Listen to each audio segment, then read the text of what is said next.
பழைய ஏற்பாட்டில் நோவா என்ற மனிதன் பெரிய ஒரு ஆளுமை, பிரபலமான ஒரு நபர். அவருடைய வாழ்க்கையை மையமாக வைத்து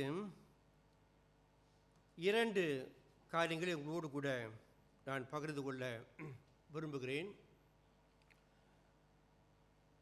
முதலாவது அவருடைய பக்தியான வாழ்க்கையை கவனிப்போம். இரண்டாவதாக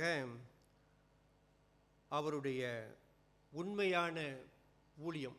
இந்த இரண்டு காரியங்களை கவனிப்போம். நோவா என்ற பெயருக்கு அர்த்தம் சமாதானம், அல்லாவிட்டால் ஆறுதல். அவருடைய வாழ்க்கையை நாம் பார்க்கும்போது அசையாத விசுவாசம், குறிப்பிடத்தக்க கீழ்ப்படிதல், விடாமுயற்சி, அதோடு கூட அவருடைய பக்தியான வாழ்க்கை. கிறிஸ்துவ ஜீவியத்தில் நம்ம எல்லாருக்கும் தெரியும், கிறிஸ்துவ ஜீவியத்திலும் சரி, நம்முடைய ஊழியத்திலும் சரி, இந்த அவருடைய வாழ்க்கையில் காணப்பட்ட இந்த அம்சங்கள் மிக மிக அவசியம். அவர் கடினமான ஒரு காலகட்டத்தில் வாழ்ந்தார். அது மட்டும் இல்லை, பாவம் நிறைந்த உலகத்தில் வாழ்ந்தார். சற்று முன்பு நாம் வாசித்தோம், ஆதியாகமம் 6ஆம் அதிகாரம் 5வது வசனம். மனுஷனுடைய அக்கிரமம் பூமியிலே பெருகினது என்றும் அவன் இருதயத்து நினைவுகளின் தோற்றம் எல்லாம் நித்தமும் பொல்லாதது என்று கர்த்தர் கண்டார். தொடர்ச்சியாக 11வது வசனத்திலையும் அதை நாம் பார்க்கிறோம். பூமியானது தேவனுக்கு முன்பாக சீர்கெட்டதாக இருந்தது, பூமி கொடுமையினால் நிறைந்திருந்தது. அப்படிப்பட்ட ஒரு காலகட்டத்தில் நோவா பக்தியான ஒரு வாழ்க்கையை அவர் வாழ்ந்தார். 8ஆம் வசனத்தில் இப்படியாக வாசிக்கிறோம். நோவாவுக்கும் கர்த்தருடைய கண்களில் கிருபை கிடைத்தது. ரட்சிப்புக்கு மாத்திரமல்ல, இந்த ஊழிய அழைப்புக்கும் தேவ கண்களில் அவர் கிருபை பெற்று இந்த கடவுள் அவருக்கு கொடுத்த இந்த ஊழியத்தை செய்ய அவர் அழைக்கப்படுகிறார். ஆங்கிலத்தில் இப்படி சொல்லுவாங்க, we are saved to serve அப்படின்னு. சேவை செய்வதற்காகவே ரட்சிக்கப்பட்டிருக்கிறோம். சேவை செய்வது நல்லது. நீங்களும் நியூ லைஃப்பில் நிறைய பேர் தேவனுடைய ஊழியத்தை செய்கிறீங்க. அது நன்றி செலுத்த வேண்டிய ஒரு காரியம், வரவேற்க வேண்டிய ஒரு காரியம். ஆனால் இந்த ஊழியத்தை நாம் செய்யும்போது நம்முடைய வாழ்க்கை ரொம்ப முக்கியம். சேவை செய்வது நல்லது, ஆனால் நம்முடைய வாழ்க்கை முக்கியம். ஒரு சின்ன உதாரணத்துக்கு, யாருக்காவது நாம் ஆகாரம் கொடுக்கும்போது அந்த பாத்திரத்தை சுத்தப்படுத்திய கழுவி தான் அதில் அந்த ஆகாரத்தை வைத்து அவங்களுக்கு கொடுப்போம். அது இலையாக இருந்தாலும் ஓகே, அதை துடைத்து தண்ணீர் தெளித்து அதை துடைத்து அதன் பிறகு தான் ஆகாரத்தை உட்கொள்ளுவோம். அல்லாட்டி வயிற்றுப்போக்கு ஏதாவது நமக்கு வரலாம். ஸோ அது மாதிரி கடவுள் நம்மை அவருடைய சேவையை செய்ய பாண்டங்களாக, கருவிகளாக பயன்படுத்த விரும்புகிறார். அவருடைய ஊழியம் பரிசுத்தமான ஊழியம். அவருடைய திருச்சபை பரிசுத்தமானது. நம்முடைய தேவன் பரிசுத்தர். அந்த பரிசுத்தமான தேவனுக்கு பரிசுத்த உள்ளத்தோடு, பரிசுத்த கரங்களோடு நாம் சேவை செய்வது மிக மிக அவசியம். ஸோ நோவாவுடைய வாழ்க்கையை நாம் பார்க்கும்போது அந்த பக்தி, பரிசுத்தம் அவருடைய வாழ்க்கையில் காணப்பட்டது. 3 வார்த்தை பயன்படுத்தப்படுகிறது 9வது வசனத்தில். நோவாவின் வம்ச வரலாறு. நோவா தன் காலத்தில் இருந்தவர்களுக்குள்ளே, அதாவது மற்ற எல்லாரும் பக்தியான வாழ்க்கையை வாழலை, உலக பிரகாரமாக அவங்க வாழ்ந்து கொண்டிருந்தாங்க. அந்த மக்கள் மத்தியில் யோனா வாழ்ந்தார். நோவா தன் காலத்தில் இருந்தவர்களுக்குள்ளே நீதிமானும் உத்தமனுமாய் இருந்தான். நோவா தேவனோடு சஞ்சரித்து கொண்டிருந்தான். நீதிமான்ற வார்த்தையை பார்க்குறோம், உத்தமன்னு பார்க்குறோம், பிளேம்லெஸ். தேவனோடு சஞ்சரித்தான் அப்படின்னா நோவாவுடைய வாழ்க்கையில் தவறே இல்லை, பாவமே இல்லை அப்படின்னு இல்லை. ஆனால் தன்னுடைய வாழ்க்கையை கட்டமைத்து தேவனுக்கு ஒப்பு கொடுத்து நல்ல ஒரு முன்மாதிரியாக நோவாவுடைய குணாதிசயம், அவனுடைய நடத்தை, அது மட்டும் இல்லை, தேவனோடு கூட நோவாவுக்கு இருந்த உறவு. அது மாதிரி நம்முடைய வாழ்க்கையில் இப்படிப்பட்ட அம்சங்கள் இருக்க வேண்டும். சங்கீதம் 24 இப்படியா நாம் வாசிக்கிறோம்.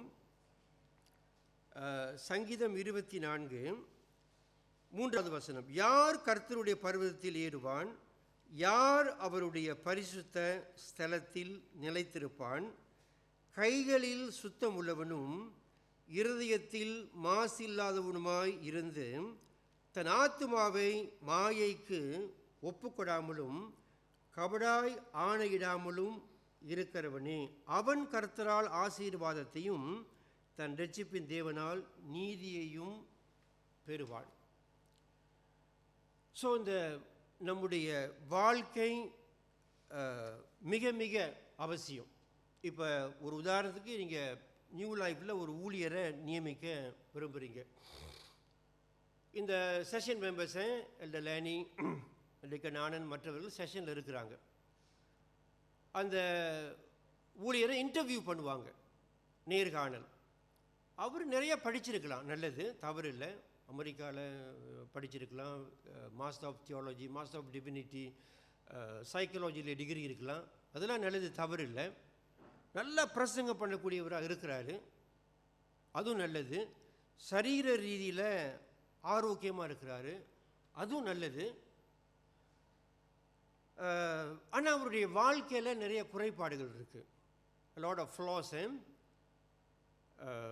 சரியற்ற ஒரு வாழ்க்கையை, ஒழுக்கமான ஒரு வாழ்க்கையை வாழாமல், குடும்பத்தை சரியாக நடத்தாமல், சில தகாத காரியங்கள்லாம் அவருடைய வாழ்க்கையில் இருக்குது. அப்படிப்பட்ட ஊழியரை நீங்கள் ஏற்றுக்கொள்வீங்களா? நான் நினைக்கிறேன் யார் எவரும் ஏற்றுக்கொள்ளவே மாட்டீங்க, ஏற்றுக்கொள்ளவே கூடாது. ஓகே, ஏற்றுக்கொள்ளவே கூடாது. அவர் முழு நேர ஊழியத்துக்கு அழைக்கப்படுகிறார். ஸோ நாம் முழு நேர ஊழியம் இல்லை, நம்ம ஊழியம் செய்யும்போது அப்படிப்பட்ட நல்ல அம்சங்கள் நம்முடைய வாழ்க்கையில் இருப்பது மிக மிக அவசியம். ஸோ இப்படிப்பட்ட ஒரு காலகட்டத்தில் நோவா மெய்யாகவே ஒரு பக்தியான வாழ்க்கையை அவர் வாழ்ந்தார். ஸோ நாமும் சிங்கப்பூரில் இது எப்படிப்பட்ட ஒரு தேசம், எப்படிப்பட்ட நெருக்கடி, எப்படிப்பட்ட போராட்டங்கள், சவால்கள், சிங்கப்பூர் மட்டும் இல்லை, எல்லா இடங்கள்லையும் இன்றைக்கு பாவம் பெருகி கொண்டிருக்கிறத பார்க்குறோம். மத்தேயு 24ஆம் அதிகாரத்தில் வாசிக்கிறோம், கடைசி காலங்களில் அக்கிரமம் அதிகரிக்கும்னு, அன்பு தனியும் அக்கிரமம் அதிகரிக்கும். அது எல்லா தேசங்கள்லேயும் அதிகரித்து கொண்டிருக்கிறத பார்க்குறோம். ஸோ நோவா அவருடைய காலத்தில்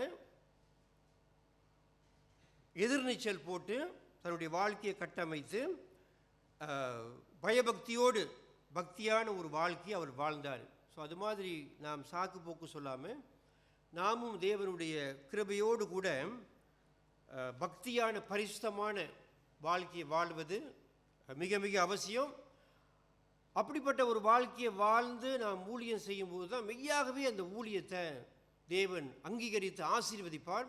அது மட்டுமல்ல, சுத்த மனசாட்சியோடு நமக்கு இந்த ஊழியத்தில் போராட்டம் வந்தாலும் அதை ஏற்றுக்கொண்டு நாம் ஊழியத்தில் வெற்றி நடை போட முடியும். நீதிமொழிகள் 4ஆம் அதிகாரம் 23வது வசனம், Proverbs chapter 4 and verse 23 இப்படியாக நாம் வாசிக்கிறோம். எல்லா காவலோடும் உன் இருதயத்தை காத்துக்கொள், அதனிடத்து நின்று ஜீவ ஊற்று புறப்படும் அப்படின்னு வாசிக்கிறோம். அந்த எபிரேய பதம் இப்படியே அதை விளக்குது. we have to watch, கவனிக்கணும், we have to protect, பாதுகாக்கணும், we have to screen. எந்த தவறான காரியங்கள் என்ன வருது அதெல்லாம் நம்ம பரிசோதித்து சர்வ ஜாக்கிரதையோடு கூட இருக்கணும். எல்லா காவலோடும் உன் இருதயத்தை காத்துக்கொள் அப்படின்னுங்க நாம் வாசிக்கிறோம். ஸோ அது மாதிரி நம்முடைய கிறிஸ்துவ ஜீவியத்தை சர்வ ஜாக்கிரதையோடு எல்லா காவலோடும் நாம் இருதயத்தை காத்து நம் குடும்பத்தை நீதியின் பாதையில் நாம் நடத்த வேண்டும். குறிப்பாக பெற்றோராகிய நமக்கு, குறிப்பாக தகப்பன்மார்களுக்கு பக்தியான குடும்பத்தை கட்டுவதற்கான தலையாய ஒரு பொறுப்பு இருக்குது. அந்த பொறுப்பு நோவாவுக்கும் இருந்தது. நோவா மாத்திரமல்ல, அவருடைய குடும்பத்தையும் அவர் நடத்தினார். ஓகே, நோவாவையும் லோத்தையும் ஒப்பிடும்போது லோத்து அவர் காம்ப்ரமைஸ் பண்ணி சமரசம் எல்லாம் ஓகே அப்படின்னு அவர் போனனால அவருக்கு பெரிய அழிவு வந்ததை நாம் பார்க்கிறோம். ஆனால் நோவா அப்படியா இல்லை, அவர் சர்வ ஜாக்கிரதையாக இருந்து தன்னுடைய வாழ்க்கையை மாத்திரம் இல்லை, தன்னுடைய குடும்பத்தையும் அவர் சர்வ ஜாக்கிரதையோடு கூட நடத்தியதை நாம் பார்க்கிறோம். தாமஸ் புரூக் என்றவர் தூய்மைவாதினா பியூரிட்டன்ஸ், 16ஆம் நூற்றாண்டில் வாழ்ந்தவங்க.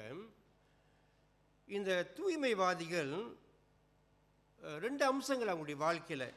ஒன்று, எளிமையான வழிபாட்டையும் கண்டிப்பான ஒழுக்கத்தையும் அவங்க வலியுறுத்தினாங்க. இந்த ஒழுக்கத்தில், இந்த டிசிப்ளினை, அதில் they were very careful, அதுக்கு அதிக முக்கியத்துவம் அவங்க கொடுத்தாங்க. இந்த தூய்மைவாதிகள், பியூரிட்டன்ஸு. அப்படிப்பட்ட ஒருவர் தான் தாமஸ் புரூக்ஸு. அவர் சொல்கிறார், என்ன சொல்கிறாருன்னா, உண்மையான கிருபை ஒரு மனிதனை மிகவும் ஜாக்கிரதையாக இருக்க தூண்டும். உண்மையான கிருபை ஒரு மனிதனை மிகவும் ஜாக்கிரதையாக இருக்க தூண்டும். அவனுடைய சொந்த இருதயத்தை குறித்து மிகுந்த பயமும் அவனுக்கு இருக்கும் அப்படின்னு அவர் சொல்கிறார். ஸோ நம்முடைய வாழ்க்கை மாத்திரமல்ல, நம்முடைய குடும்ப வாழ்க்கையும், மனைவி பிள்ளைகளை, ஏன்னா நம்ம எல்லாரும் கண்ணாடி மாதிரி எல்லாரும் நம்மை பார்க்குறாங்க. அது மட்டும் இல்லை, தேவனுக்கு எல்லா காரியமும் தெரியும். ஸோ அதனால் நம்முடைய வாழ்க்கையை பக்தியான பாதையில் நாம் நடத்துவது மிக மிக அவசியம். எனக்கு அமெரிக்காவில் ஒரு நண்பர் இருக்கிறார், ஒரு நார்த் இந்தியன், சிண்டிகாரு. சிங்கப்பூரில் இருந்தார். அவருடைய மனைவி ஒரு சீன சகோதரி. இப்போ திருமணமாகி அமெரிக்காவில் இருக்கிறார். சில வருடங்களுக்கு பிறகு ஃபோனில் அவரோட கூட தொடர்பு கொண்டேன். ஃபோன் அங்கேருந்து அமெரிக்காவிலேருந்து அவர் ஃபோன் எடுக்கும்போது, பெரும்பாலும் ஃபோன், அதாவது நம்ம தொலைபேசியில் பேசும்போது நீங்கள் எப்படி இருக்கிறீங்க அந்த மாதிரி கேள்வியை தான் கேட்போம்ல. எப்படி இருக்கீங்க, எப்படி உங்களுடைய ஊழியம் போய் கொண்டிருக்கு, மனைவி அப்படி. அவர் கேட்ட முதல் கேள்வி, pastor Mani, how is your relationship with your wife? நான் எதிர்பார்க்கல அந்த கேள்வியை. Pastor Mani, how is your relationship with your wife அப்படின்னு கேள்வி கேட்டார். கருத்திற்கு ஸ்தோத்திரம். நான் உடனடியாக உண்மையாக பதில் சொல்ல முடிஞ்சது. உறவு நல்லா இருக்கு அப்படின்னு சொன்னேன். அவர் சொன்னார், மெயின்டைன் தட் ரிலேஷன்ஷிப், அந்த உறவில் நீ நிலைத்திருக்கணும் அப்படின்னு சொன்னார். அவருக்கு எத்தனை பிள்ளைங்க, அவருக்கு நிறைய பிள்ளைங்க இருக்குது அப்படின்னு எனக்கு தெரியும். ஆனால் எக்ஸாக்டாக அவருக்கு எத்தனை பிள்ளைகள், எத்தனை பேர பிள்ளைங்க இருக்குன்னு அப்படின்னு என்னுடைய அக்கா பொண்ணுக்கு நான் ஃபோன் பண்ணி கேட்டேன். அவங்க பதில் போட்டிருந்தாங்க. 8 children அவருக்கு, இந்த பாஸ்டர் மத்தானி, 8 children, 22 grandchildren, 3 on the way. நினைக்கிறேன் நியூ லைஃப்பில் யாருக்கும் 8 குழந்தைகள் இல்லை. ஓகே, நான் சொல்ல வர பாயிண்ட் அவருக்கு 8 பிள்ளைகள், 22 பேர பிள்ளைகள், இன்னும் 3 பேர பிள்ளைகள் on the way. அப்படின்னு அவருக்கு இன்னும் கொஞ்சம் 2-3 மாதங்களில் 25 பேர பிள்ளைகள். இந்த சகோதரர், இந்த ஊழியர், அவருக்கு 70 வயதுக்கு மேலே மலேசியாவுக்கு என் கூட இந்த குடும்ப வாழ்க்கையில் ரொம்ப கண்டிப்பாக இருப்பார். அந்த குடும்ப வாழ்க்கைக்கு நிறைய முக்கியத்துவம் கொடுப்பார். குடும்ப வாழ்க்கை சரியில்லைன்னா ஊழியம் இல்லை. உன்னுடைய தனிப்பட்ட வாழ்க்கை சரியா இல்லைன்னா ஊழியம் இல்லை. உனக்கும் உன்னுடைய மனைவிக்கும் சரியான உறவு இல்லைன்னா you can forget about your ministry அப்படின்னு பேசக்கூடிய ஒரு சகோதரர். அப்படியா பேசுகின்ற அவர் அப்படிப்பட்ட ஒரு வாழ்க்கையை, எனக்கு தெரிஞ்ச அளவு அப்படிப்பட்ட ஒரு வாழ்க்கையை வாழ்ந்து கொண்டு வரார். ஸோ நம்முடைய குடும்ப வாழ்க்கைக்கு, ஒழுக்கத்துக்கு, பக்திக்கு நம்ம எல்லாரும் முக்கியத்துவம் கொடுப்பது மிக மிக அவசியம். ஒருவர் சொல்கிறாரு, கவனக்குறைவு, கேர்லெஸ்னஸ், கவனக்குறைவு பாவத்தின் தாய். Carelessness is the mother of sin அப்படின்னு சொல்கிறார். கவனக்குறைவு பாவத்தின் தாய், சாகும் வரை அதை முறியடிக்க நாம் பாடுபட வேண்டும் அப்படின்னு அவர் சொல்கிறார். ஸோ சர்வ ஜாக்கிரதையோடு நம்முடைய வாழ்க்கையை நாம் நடத்துவது மிக மிக அவசியம். அதுக்கு என்ன காரணம்னா, 1 பேதுரு 5ஆம் அதிகாரம் 8வது வசனத்தில் இப்படியாக வாசிக்கிறோம். தெளிந்த புத்தி உள்ளவர்களாய் இருங்கள். 1 Peter chapter 5 and verse 8. தெளிந்த புத்தி உள்ளவர்களாய் இருங்கள், விழித்திருங்கள், ஏனெனில் உங்கள் எதிராளியாகிய பிசாசானவன் கர்ஜிக்கிற சிங்கம் போல் எவனை விழுங்கலாமோ என்று வகை தேடி சுற்றி திரிகிறான். அவன் எங்கேயாவது ஒரு மூலையில் இலைப்பாரி கொண்டு இல்லை, அவன் அந்த கர்ஜிக்கிற சிங்கம் போல் இருக்கிற பிசாசானவன் அவன் ஓய்வெடுத்து கொண்டு இல்லை, கர்ஜிக்கிற சிங்கம் போல எவளை விழுங்கலாமோ என்று வகை தேடி சுற்றி திரிகிறான் என்று இங்கே வாசிக்கிறோம். ஸோ அதனால் நம்ம ரொம்ப வாழ்க்கையில் சர்வ ஜாக்கிரதையோடு நம்முடைய வாழ்க்கையை நடத்துவது மிக மிக அவசியம். எல்லா காரியத்திலையும் நம்முடைய டிவோஷனல் லைஃபு, நம்முடைய குடும்ப ஆராதனை, அது இன்டர்நெட்டாக இருக்கலாம், அல்லாட்டி இப்போ இந்த ஆர்டிஃபிஷியல் இன்டெலிஜென்ஸு, செயற்கை நுண்ணறிவு, எதுவாக இருந்தாலும் ஓகே, இந்த ஆப்போசிட் செக்ஸ் அவங்களோட கூட நம்ம பழகும்போது, பேசும்போது, நம்முடைய வேலை, நம்முடைய பண விஷயம், ஓகே, எல்லாத்துலேயும் நம்ம ஊழியத்துலேயும் கவனமாக இருக்கணும். ரொம்ப ரொம்ப மிக மிக அவசியம். ஓகே, கவனக்குறைவுக்கு நாம் இடம் கொடுக்கவே கூடாது. அதை தான் பவுலும் எபேசியர் 5ஆம் அதிகாரத்தில் இப்படியா நமக்கு எழுதி வைத்திருக்கிறார். எபேசியர் 5ஆம் அதிகாரம், Ephesians chapter 5 verses 16 and 17. நாட்கள் பொல்லாதவனாய் ஆனதால் காலத்தை பிரயோஜனப்படுத்திக் கொள்ளுங்கள். ஆகையால் நீங்கள் மதியற்றவர்களாய் இராமல் கர்த்தருடைய சித்தம் என்னதென்று உணர்ந்து கொள்ளுங்கள். ஆவி நிறைவோடு சர்வ ஜாக்கிரதையோடு நம்முடைய வாழ்க்கையை நாம் நடத்த வேண்டும். எல்லா விஷயத்திலும் ரொம்ப கவனமாக, சாவதானமாக நீங்களும் நானும் இருக்க வேண்டும். அது நம்முடைய நடை, நம்முடைய உடை, நம்முடைய பாவனை, நம்முடைய சொல், நம்முடைய பார்வை. இந்த ஆண் பெண்ணோட வந்து பழகும்போது சேர்ச்சில் ரொம்ப கவனமாக இருக்கணும். வேதம் சொல்லுகிறது, வயதான சகோதரிகளை தாயை போல அவங்களோட கூட பழகணும். இளைய சகோதரி மாதிரி அந்த விஷயத்தில் அந்த காரியத்தில் நம்ம வந்து ஜாக்கிரதையாக இருக்கணும். ஓகே. ஸோ நோவாவுடைய வாழ்க்கையை நம்ம வந்து பார்க்கும்போது அவருக்கு இந்த ஆழ்ந்த நம்பிக்கை, அது மட்டும் இல்லை அர்ப்பணமான ஒரு வாழ்க்கை. ஓகே. நம்முடைய தனி வாழ்க்கையில், நம்முடைய பர்சனல் லைஃப்பில் தூய்மை இருந்தால்தான் பொது வாழ்வில் நேர்மை வெளிப்படும். தனிப்பட்ட வாழ்க்கையில் தூய்மை, ஹோலினஸ், அப்போ தான் பொது வாழ்க்கையில் நம்முடைய இன்டெகிரிட்டி, நம்முடைய நேர்மை வெளிப்படும். ஸோ அப்படியா நம்முடைய வாழ்க்கையை நாம் கட்டமைக்க தேவன் தாம் நமக்கு உதவி செய்வாராக. இரண்டாவதாக அவருடைய ஊழியத்தை கவனிப்போம்.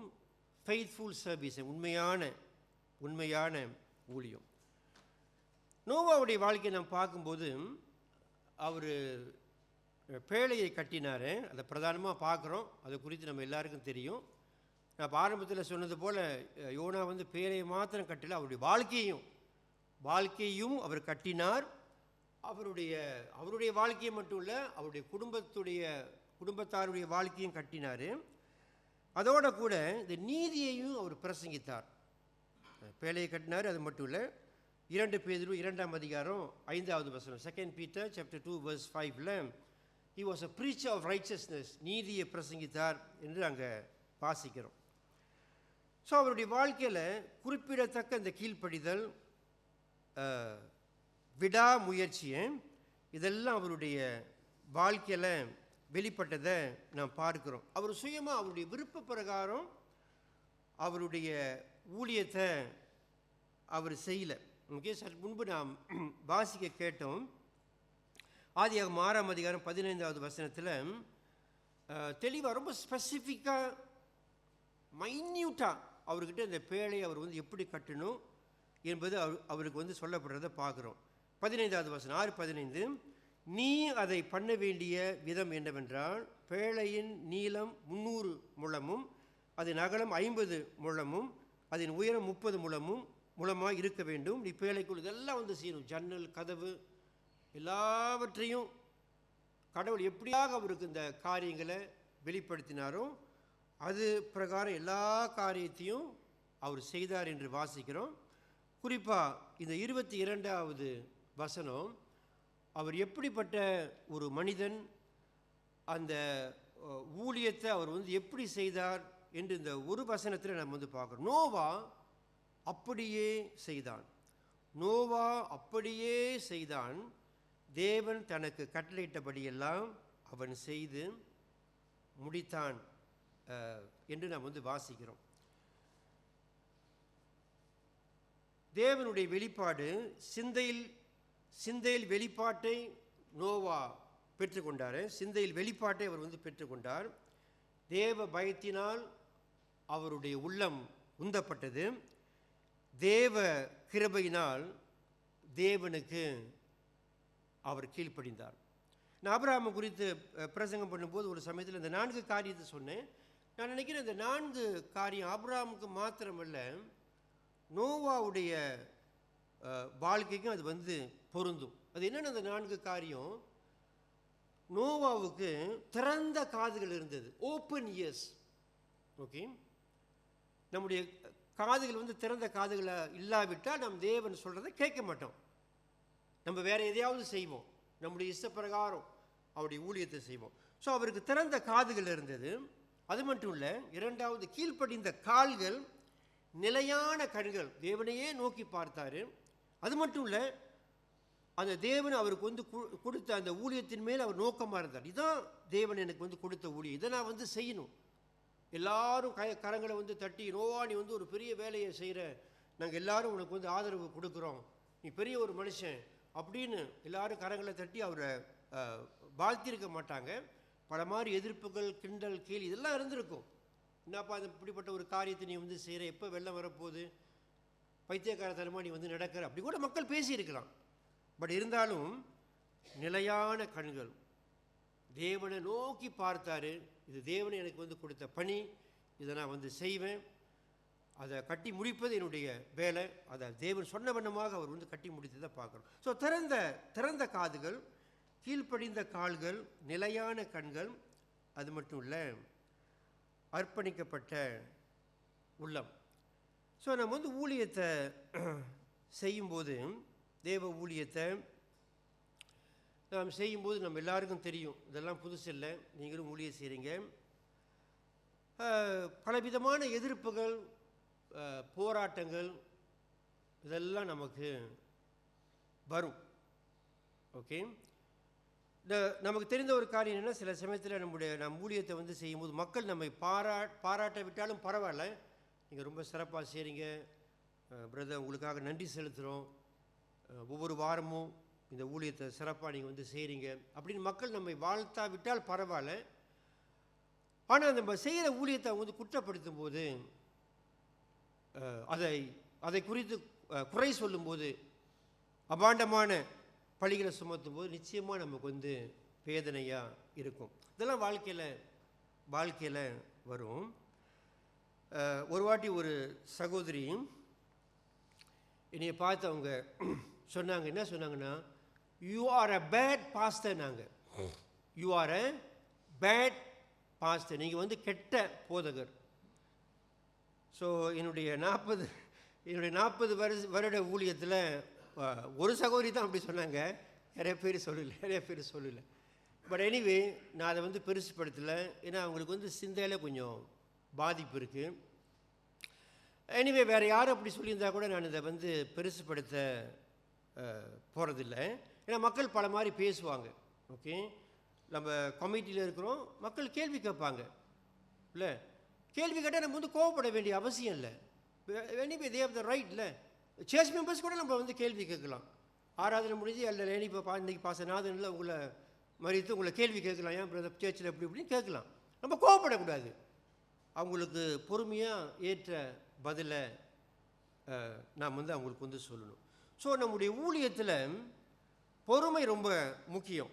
ஓகே, எனக்கு இப்போ கூட ஒரு ஞாபகம் வருது. நாங்கள் நியூ லைஃப்பில் இருக்கிறப்ப எல்டர் பிரசாத், உங்களில் சிலருக்கு தெரியும், committee meeting, Tamil committee meeting வந்து நடக்குது. இந்த மீட்டிங் வந்து முடிஞ்சு என்னுடைய பெருமைக்காக நான் வந்து சொல்லலை, அவர் என்னை பார்த்து இப்படி பார்த்துட்டு சிரிச்சுக்கிட்டே சொன்னார், pastor Mani, I wish I can be like you இந்த மீட்டிங்.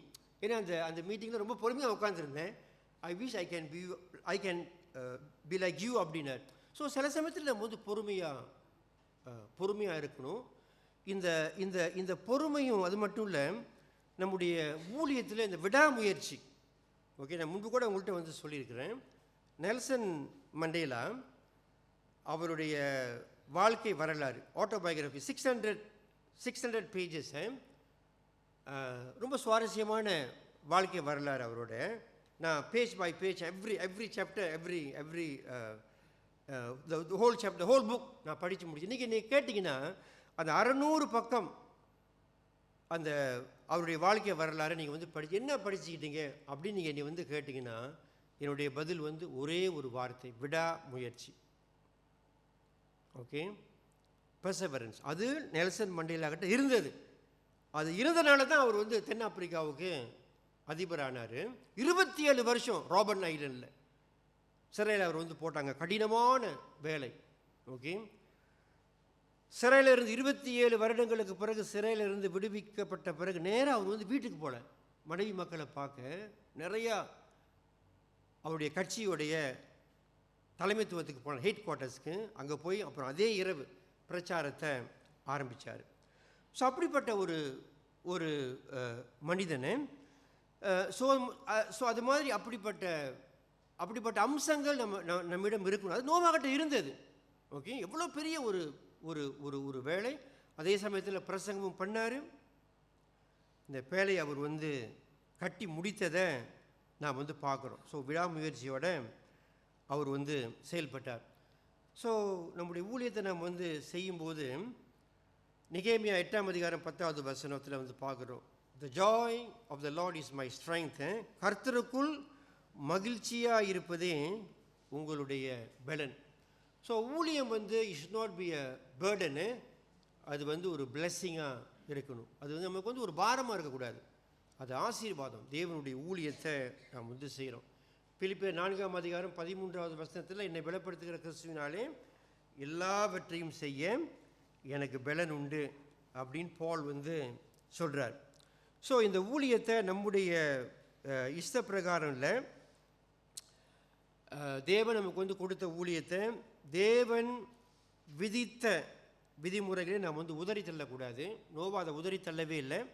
தேவன் எப்படி அந்த ஊழியத்தை வகுத்து கொடுத்தாரோ, எதெல்லாம் செய்யணும்னு சொன்னாரோ, எப்படி செய்யணும்னு சொன்னாரோ அது பிரகாரம். ஸோ நாமும் வேத அடிப்படையில் ஆவியானவருடைய உதவியோடு கூட அந்த ஊழியத்தை செய்யணும்.